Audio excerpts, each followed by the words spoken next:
Hola, ¿qué tal? Buen día. Sean bienvenidos a una edición más de Etius Analiza, donde junto a invitadas e invitados especiales ahondaremos en diferentes fenómenos y problemáticas que tomen relevancia durante el semestre. Mi nombre es Nicole Crowley y mi compañero... Teonor Zagaray. ¿Cómo estás?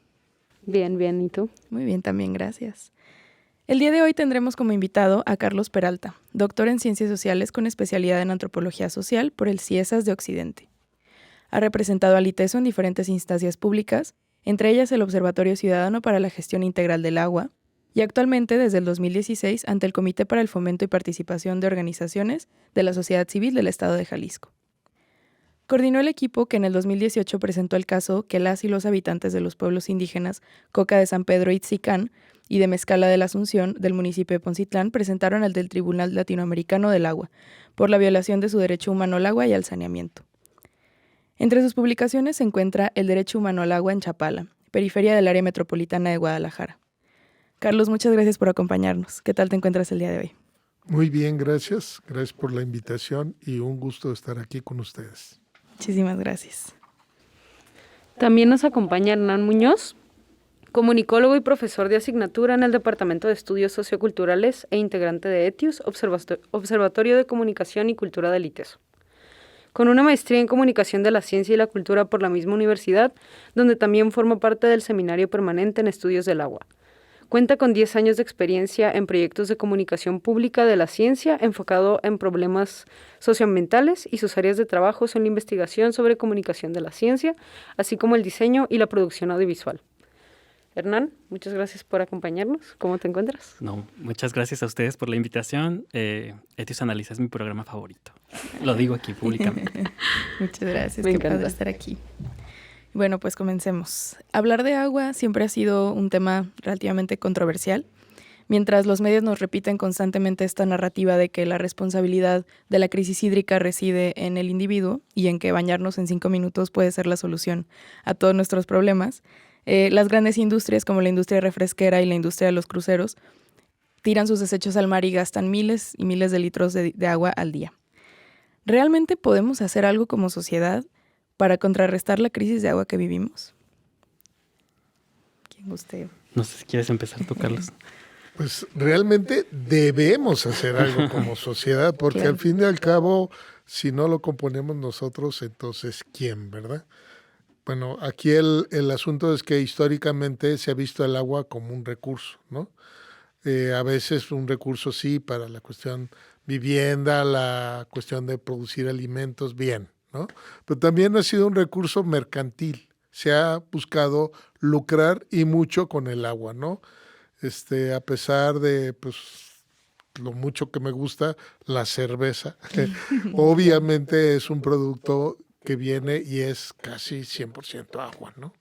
Pero pues no se diga de lo que se vende el agua embotellada y todo eso es lucrar con el agua, ¿no? Y al fin y al cabo estamos viendo pues, que más allá de ser un recurso, en este siglo ya se aprecia la necesidad de tener mucho cuidado con ese recurso, ¿no? Y ya, pues no en balde, se generó ya con la perspectiva de un derecho humano, ¿no? El derecho humano al agua y al saneamiento, lo cual nos quiere decir que estamos teniendo problemas con el agua. Si necesitamos asegurarlo como un derecho para el ser humano, pues ¿en qué cabeza cabe, no? O sea, antes no teníamos ni por qué pensar que se requiriera verlo como un derecho, ¿no? Pero ahora se necesita ver, ¿no? Y necesitamos dar todavía pasos más allá porque hay que verlo no solo en términos, digamos, de antropocentrismo, derecho humano, sino debería ser algo más global. O sea, necesitamos verlo como cómo conservar la naturaleza, el ecosistema y obviamente el agua dentro de ello como algo global integral, ¿no? Claro, yo estoy de acuerdo con esto que dice Carlos y además en la pregunta, ¿no? ¿Podemos hacer algo? Bueno, el hecho de que estemos aquí, pues, de cierta manera ya delata que creemos que se puede hacer algo, ¿no? Y en la medida de lo posible y de lo que nos ocupa, ¿no? Estamos haciéndolo, pero creo que algo que de lo que nos comentaban en la introducción y que que viene mucho al caso es que lo dijeron muy bien, ¿no? O sea, hay diferentes escalas en las que los problemas del agua se pueden comprender, y creo que el hecho de que se señale la responsabilidad individual sobre el cuidado del agua, e incluso la cuestión de informarse al respecto es importante, ¿no? No hay como que cancelarla por completo, ¿no? Sí existen estos otros escenarios en los que es necesario hacer. Pero yo creo que también este hacer, ¿no? Como que a veces genera frustración por esta inercia que tenemos de señalar todo hacia lo individual, ¿no? O sea, creo que este hacer por el agua es un hacer colectivo, ¿no? El que tenemos que procurar, y además, pues este hacer tiene que convertirse en estratégico, y para hacer frente a un problema tan complejo como son los problemas del agua, pues además hay que entrarle por diferentes capas, ¿no? Por diferentes frentes, ¿no? Entonces, creo que ciertamente es una conversación interesante a la cual entrarle, pero también una conversación urgente. Claro. Sí, y justo creo que como enfocar todo a lo individual hace más fácil que como individuos lo veamos desde una manera muy fatalista. Entonces es como, pues yo solo no puedo hacer nada. O sea, yo solo no puedo hacer nada por arreglar este problema sistemático del agua. Pero colectivamente sí podemos hacerlo. Y en esa misma línea, como hablando desde el monitoreo, hemos identificado mucha discusión alrededor del sistema de presas, en específico la presa del Zapotillo. Desde fugas del día después de la inauguración, así como personas expertas y organizaciones sociales tachando la obra de innecesaria, y con algunos espacios grises respecto a las decisiones tomadas durante su construcción. De igual manera, percibimos una tendencia a marcar las grandes obras de infraestructura como la forma por excelencia de hacer frente a los múltiples problemas relacionados en el agua. ¿Qué piensan ustedes al respecto? ¿Qué caracterizarían ustedes como los discursos dominantes acerca del agua? Con respecto al Zapotillo, claro que hay muchas cosas que revisar, ¿no? Pues no solo pues, los cambios en la presa, que si 105 u 80 metros, ¿no? Que si se inunda o no se inunda, ¿no? La pregunta principal es, ¿las presas hoy no sirven cuando no está lloviendo? ¿Qué van a almacenar las presas cuando está siendo cada vez más árido el territorio, ¿no? Cuando pues vemos cada vez más incendios, porque obviamente se alteró el ciclo hídrico, al fin y al cabo, lo alteramos entre todos, ¿no? Entonces, digo, por más presas que construyan, si no cae agua, ¿de qué nos sirven, no? Tenemos que ahí empezar a pensar en otra lógica, ¿no?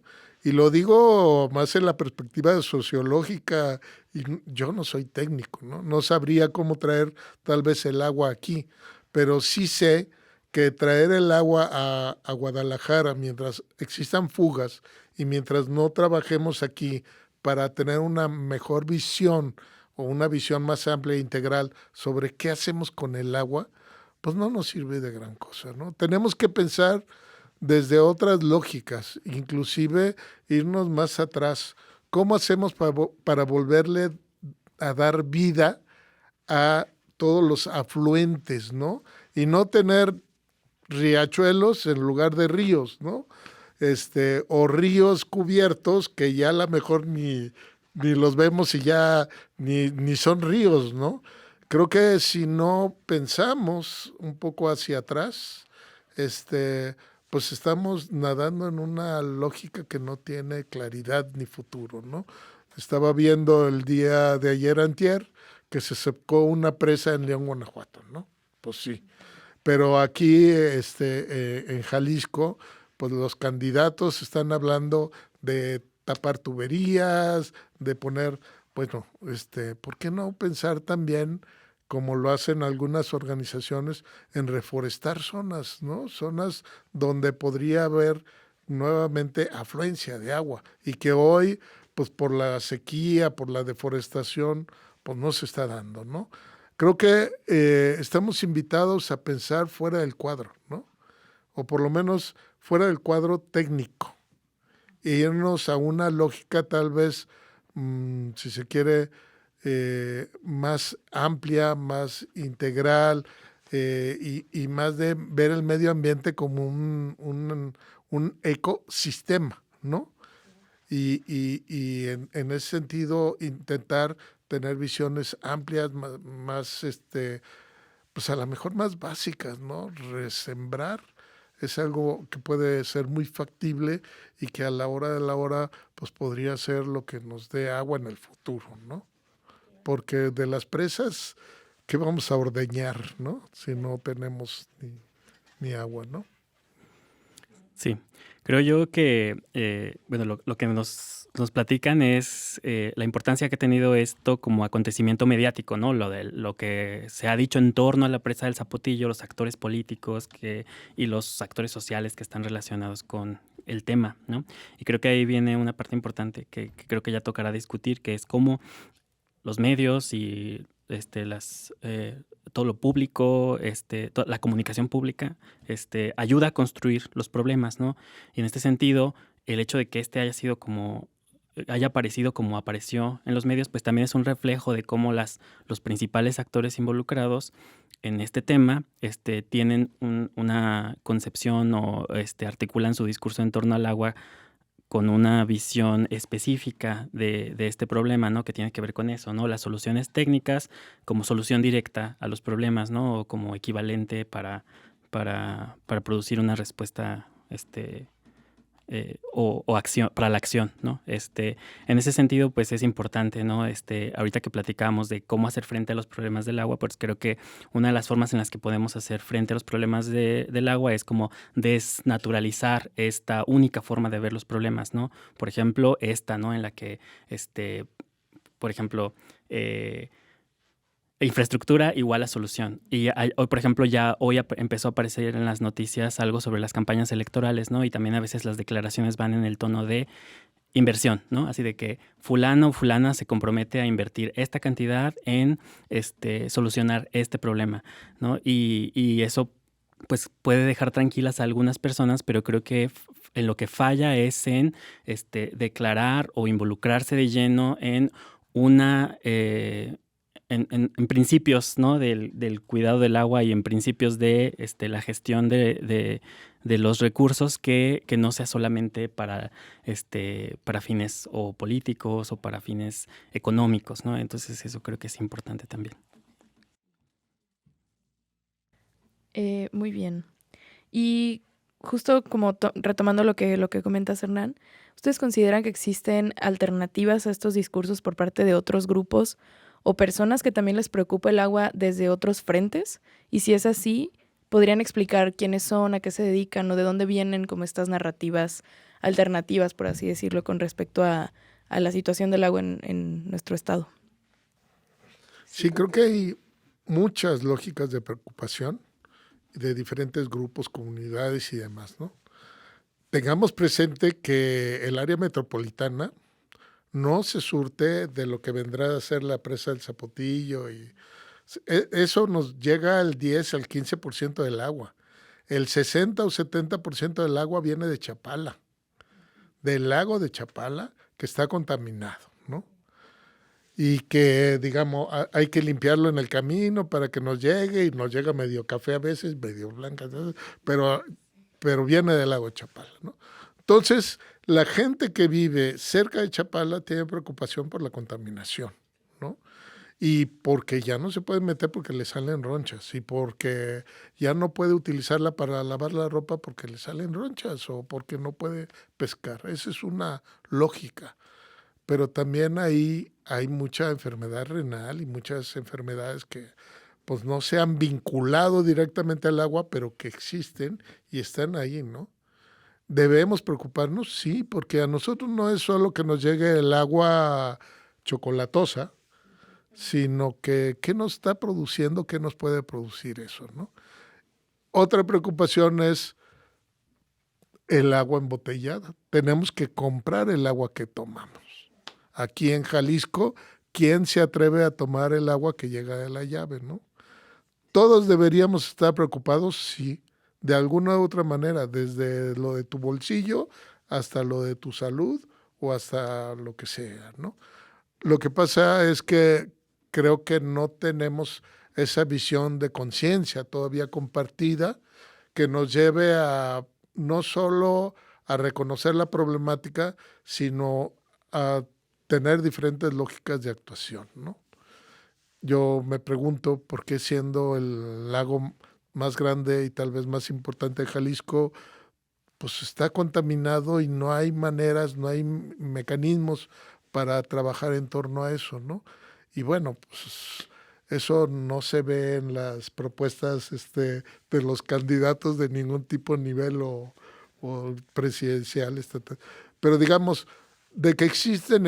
¿Quiénes están haciendo cosas? Por ejemplo, organizaciones como Corazón de la Tierra, que están haciendo pues, trabajos ahí en la ribera, pero creo que sí hay preocupación de muchas agrupaciones ambientales importantes y de otros grupos colectivos, incluso, o sea, podríamos hablar, por ejemplo, de la Red de Investigadores Sociales por el Agua, RISA, no es de risa, pero es la abreviación, y que sí tienen trabajos importantes y de reflexión, tienen una página que se puede consultar.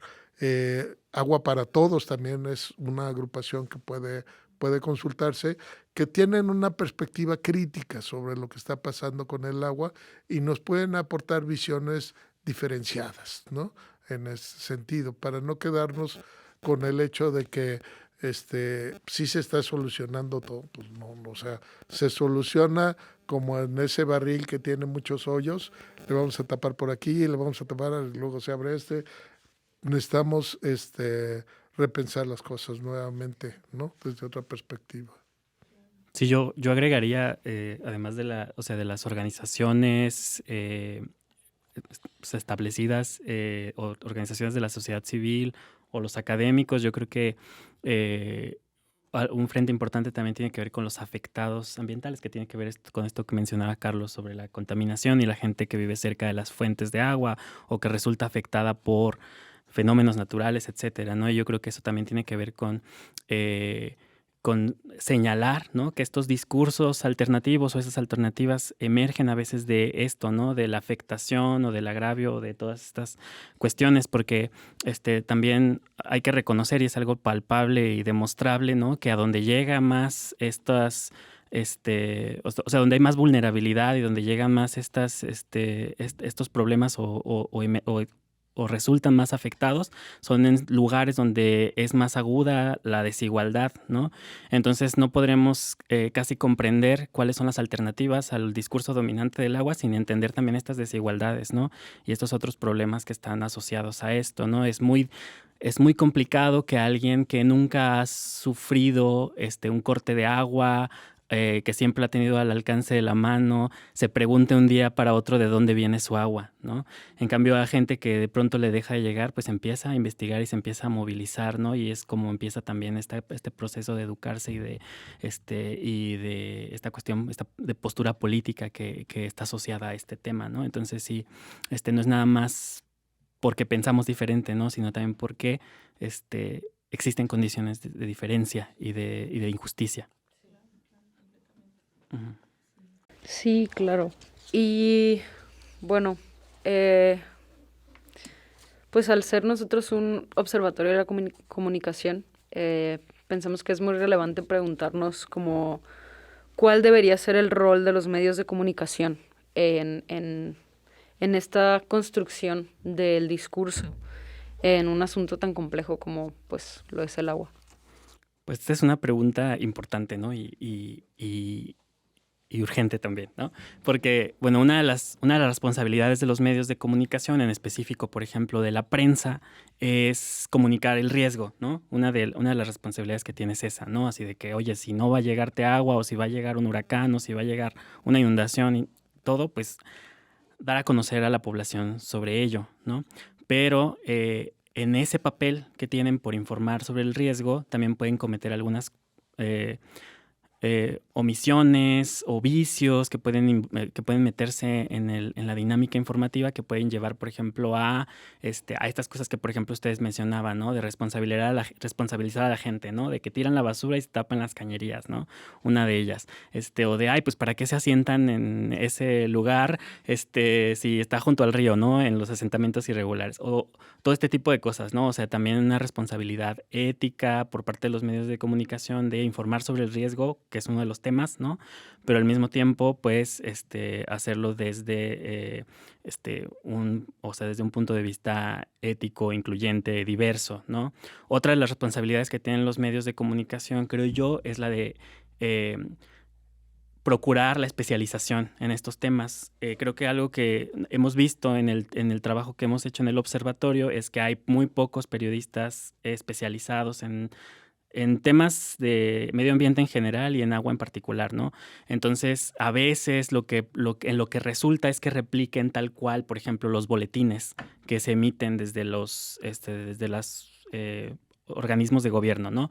Y a veces los boletines pues son tendenciosos o están cargados de esta visión del agua como producto o de la infraestructura como solución única, ¿no? Entonces los medios de comunicación la reproducen tal cual, ¿no? Y en y en otros temas, pues lo que estaríamos procurando y buscando son medios de comunicación pues que faciliten el debate, que fomenten el pensamiento crítico, que hagan alfabetización mediática para que sepamos cómo leer las mismas cosas que ellos dicen. Entonces sí creo que eso es una de las responsabilidades también grandes, ¿no? Entonces ya hablamos de eso, de informar responsablemente, de la parte de estar especializados, pero creo que también otra cosa que es importante pues es la de hablar de ello en general, ¿no? Y creo que estos son temas que pocas veces resultan como de interés mediático, sobre todo cuando no estamos en tiempos electorales, ¿no? O sea, ahorita sí es un tema, ¿no? Y ahorita ustedes lo están viendo, ¿no? Son noticias que salen constantemente, pero cuando no es tiempo electoral, las noticias sobre nuestro entorno natural en general, pues casi siempre son, pues cuando se anuncia con bombo y platillo a lo mejor un programa público o algo que hizo alguien que ya de por sí tiene la agenda pública encima, ¿no? Entonces eso es importante, ¿no? O sea, que también sea diverso. Y también creo que como mucho de lo que hemos visto en el monitoreo es como que cuando se habla del agua, en términos electorales, muchas veces se habla de alguien pidiéndole a un candidato que por favor hable del agua, porque no se está haciendo tanto como debería. Entonces, como se anuncia el día cero, pero ningún medio de comunicación ha estado hablando al respecto, ningún candidato electoral ha estado hablando al respecto, como eso también nos dice mucho sobre la situación del discurso en general del agua, ¿no? Sí, yo creo que hay que hacer esa perspectiva crítica y abrirla, ¿no? O sea, salirnos de la cuestión técnica, ¿no? Y creo que los medios de comunicación pueden hacer eso. O sea, decir, sí, está bien, tapemos las tuberías, pero necesitamos repoblar aquí.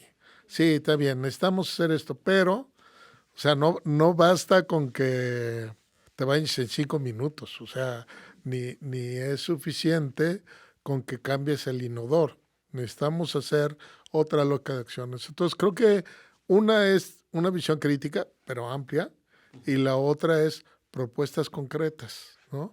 Creo que los medios de comunicación sí pueden plantear qué hacer desde otras perspectivas y con otros ángulos en forma de que la gente lo pueda entender, ¿no? Porque obviamente no es solo hablarle a los gobernantes o a los próximos gobernantes, sino cómo hacer para que la comunidad entienda pues que, bueno, o sea, sí tenemos que consumir agua limpia, pero ¿qué hacemos con el agua que compramos y los de embote? No sé, propuestas creo que podremos trabajar y podremos hacerlas, pero los medios de comunicación necesitarían transformar eso en algo entendible, asimilable y que la gente se apropie de qué hacer con el agua y con lo que vivimos cotidianamente, ¿no? Claro.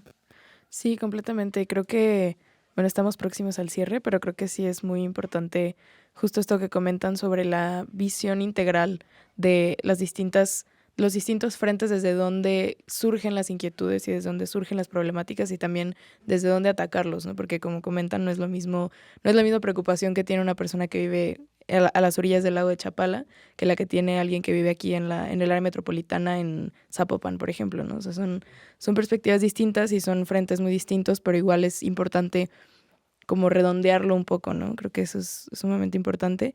Y bueno, Carlos ya mencionaba algunas antes, pero como último punto nos gustaría que nos compartieran algunas recomendaciones de perfiles tal vez en redes sociales, periodistas, películas, podcasts o algún tipo de producto comunicativo que exista por ahí para que nosotros podamos seguir informándonos al respecto de estos temas y de la manera crítica justo de cómo se está gestionando el agua a nivel local e incluso nacional, tanto en lo jurídico como en lo práctico, ¿no? Ya mencionabas, Carlos, algunas, pero igual estaría padre repetirlas o tener más opciones. Bueno, o sea, les decía, Agua para Todos es una página que pues tienen varios actores y actoras sociales que opinan sobre el tema del agua, ¿no? Ya también hablaba aquí en Jalisco de Corazón de la Tierra, que es una asociación civil que tiene muchos materiales y que están en internet. De hecho, tiene materiales de educación medioambiental y sobre Chapala impresionantes, Pero otra página que podría tener una visión latinoamericana es la de Waterlat Gobasit. Esta página es de una red internacional de investigadores que atienden temas del agua desde una perspectiva más sociopopular, ¿no? Y tiene además varios videos a nivel latinoamericano, porque pues están investigadores de diferentes países, y libros y publicaciones que se pueden consultar ahí mismo en la página, que son de acceso abierto, ¿no? Entonces puede ser muy interesante. Claro que algunos pueden ser pues como muy en corte académico, pero también hay videos como más de corte popular que se pueden revisar y consultar ahí, como para tener estas visiones diferenciadas, ¿no? Buenísimo. Hernán, ¿tú tienes alguna Pues igual recomendación? conectando esto, las recomendaciones Claro. con lo que platicábamos previamente, yo creo que también es importante no dejar de vigilar y no dejar de observar de manera crítica lo que dicen, por ejemplo, las cuentas de redes sociales de los partidos políticos y de los propios gobernantes, etcétera, las organizaciones y los organismos gubernamentales, ¿no? O sea, creo que también ahí hay algo importante que ver. Creo que, por ejemplo, seguir a Conavio o a Conagua, a otros actores también es importante como para seguir despiertos sobre lo que están haciendo y lo que están viendo. Y en el sentido también de que muchas veces, por ejemplo, en el monitoreo le seguimos la pista a algunos términos, algunas cosas, algunos discursos en torno a, por ejemplo, la defensa del agua, etcétera. Y muchas veces en estos frentes como que se apropian los términos, ¿no? Los términos propios de la defensa del agua y del derecho humano al agua o sea, de todos estos, de toda esta otra perspectiva, ¿no? Y ya como que los apropian y los utilizan para su propio beneficio, ¿no? Y a veces eso es interesante desde el punto de vista de la observación crítica de medios, ¿no? Porque te permite no nada más decir, están diciendo gestión integral del agua, este es bueno, ¿no? No, el hecho de que lo digan significa que lo manifiesten o que lo lleven a cabo, ¿no? O que sus estrategias se articulen en torno a una visión verdadera de gestión integral del agua o de derecho humano al agua, ¿no? Entonces siempre seguirlos vigilando, ¿no? O sea, ver a estos actores, pero también pues a las alternativas, que creo que las recomendaciones de Carlos están buenísimas. Me gustaría recomendarles que vean el documental Aún Sigo Aquí, que tiene que ver con toda la situación de contaminación y salud desde un punto de vista integral del lago de Chapala, de las comunidades Coca que viven en Mezcala y en San Pedro de Itzicán, ¿no? Ese es un documental que está en YouTube y que lo pueden ver como para salirnos un poquito también de los problemas de la zona metropolitana, pero también para ver cómo eso está tan cerca de nosotros, ¿no? Y bueno, en general, ¿no? Mantenerse informados sobre lo que va apareciendo en las noticias sobre estos temas, ¿no? Para también que se sepa que los ciudadanos lo estamos vigilando de cerca. Claro. Y ya. Muy bien. Una última Claro, cuestión, obviamente, están invitados a que chequen aquí lo que tenemos del Seminario Permanente de Estudios sobre el Agua de aquí del ITESO, que es un esfuerzo colectivo para romper así estas visiones disciplinares sobre el agua, ¿no? Entonces también se puede acceder vía internet y bueno, Por Instagram, por Facebook. Instagram, Facebook, Youtuber. que estamos empezando a generar contenidos, ¿verdad? Todavía habrá mucho más que trabajar, pero pues ya se puede acceder a varias cosas, Sí, ¿no? sí. Y bueno, no sé si tengan algún comentario final, alguna última aportación.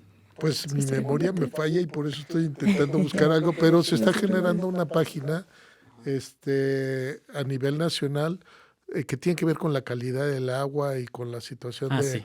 información del agua.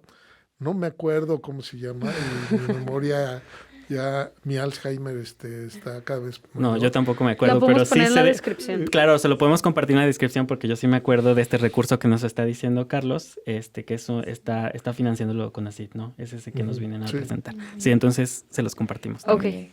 Bueno, y pues a nuestra audiencia les recordamos que pueden seguirnos también a Etius en nuestras redes sociales, en nuestros perfiles de X, Instagram, Facebook y YouTube, para que puedan seguir el resto del contenido que tenemos preparado para ustedes. Y bueno, ha sido un placer dialogar con ustedes el día de hoy. Muchísimas gracias. Sin duda, mucho que pensar, mucha información muy valiosa con respecto a este tema tan importante y tan urgente de hablar, ¿no? Y de empezar a pensar. Pero bueno, mi nombre es Nicole Crowley. Muchas gracias, mi compañero. Teo Norzagaray, gracias por acompañarnos. Nos vemos en la próxima. Gracias. Gracias. Muy bien, gracias.